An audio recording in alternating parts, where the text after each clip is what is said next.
Thank you,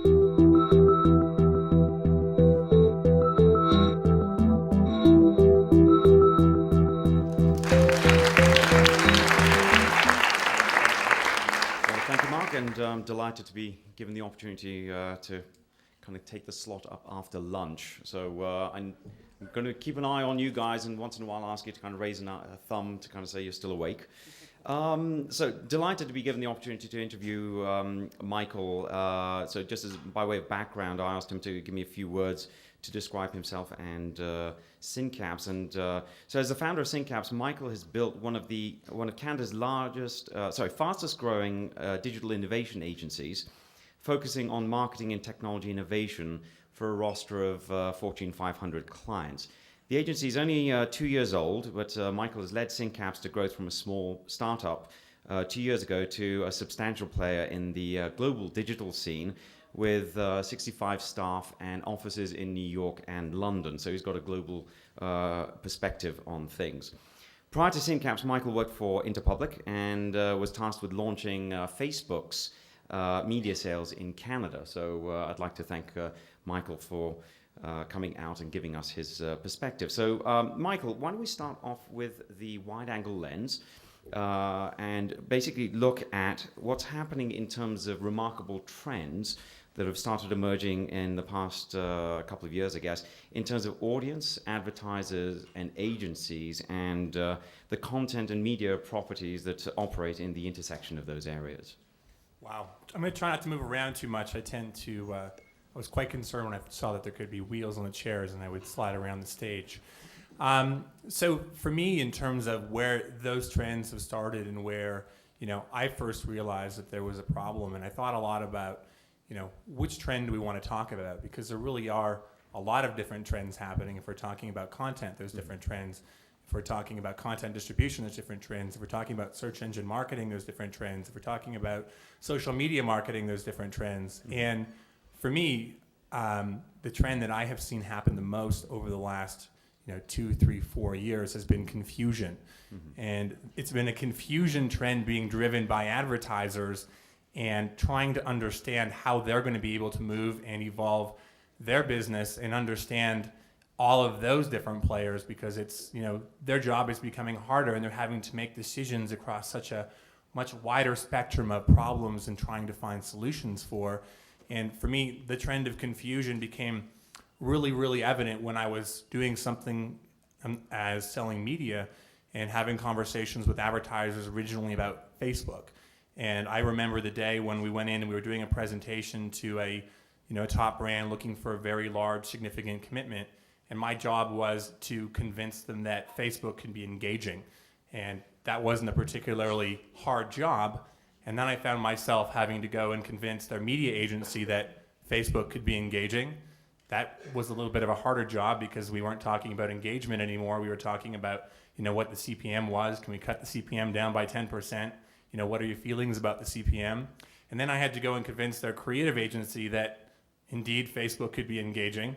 And I'm thinking, this is the third person I'm trying to convince the exact same thing to.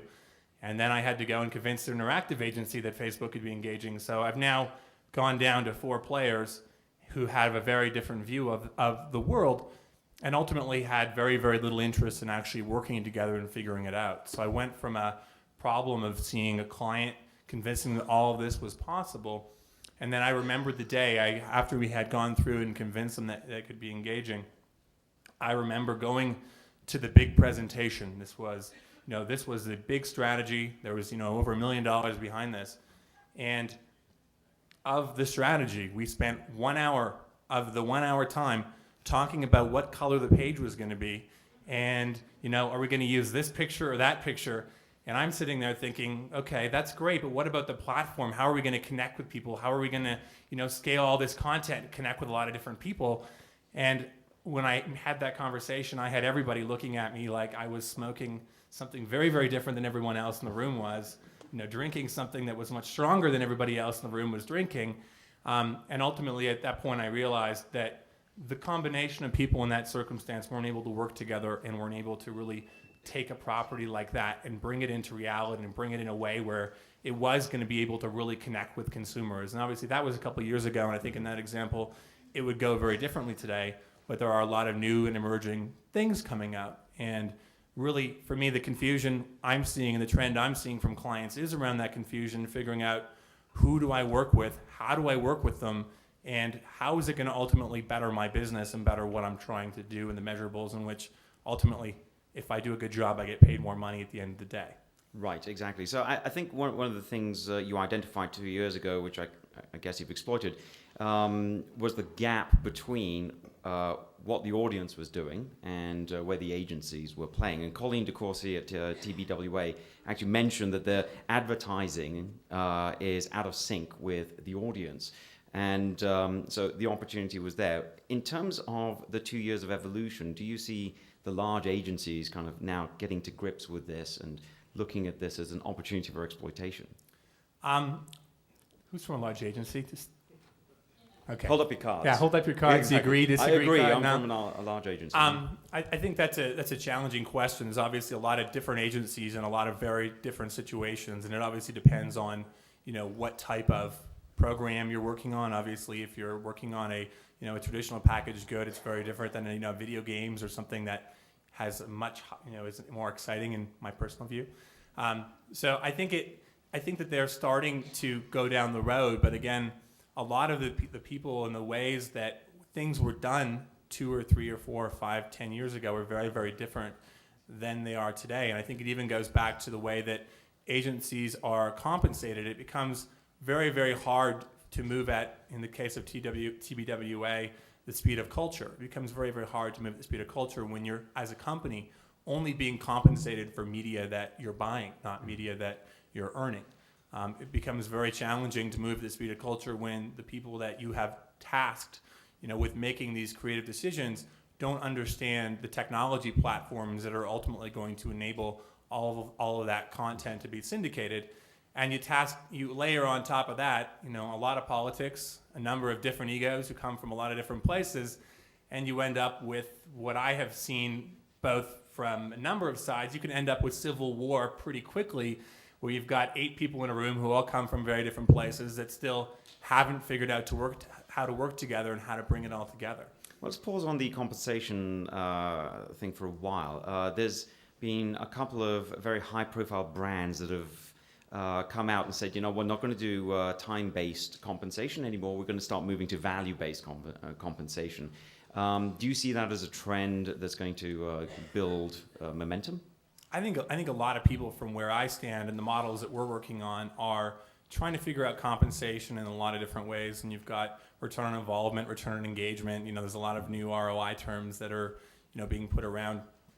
But it's ultimately still clients are still really struggling to figure out how to justify what they're doing to the finance department. Mm-hmm. And we spend a lot of our time working to figure out, okay, if this is the action that's taking place, how does this actually add value to the business? If someone is engaging with some really interesting content, great. What does that mean? How is that going to add value to the bottom line to drive brand or drive revenue or drive sales? If somebody becomes a Facebook fan, that's great. But what does that ultimately mean, and why is it more valuable to the brand to have 1 million Facebook fans versus having none? So I think the measurability is starting to really evolve and change, and a lot of the traditional ways are still, a lot of the traditional processes from where I stand are still being applied in a lot of the same ways. Even when I see reports, it's about how do we simplify what we're doing down to a way that shows that we're adding a strong bottom line to our client's business, mm-hmm. and ultimately giving them a 1-pager or a 2-pager that they can take to the CMO or the CFO and say, here is all the value that I've created for the company based on the amount of money that I have spent over the last 6 months or a year.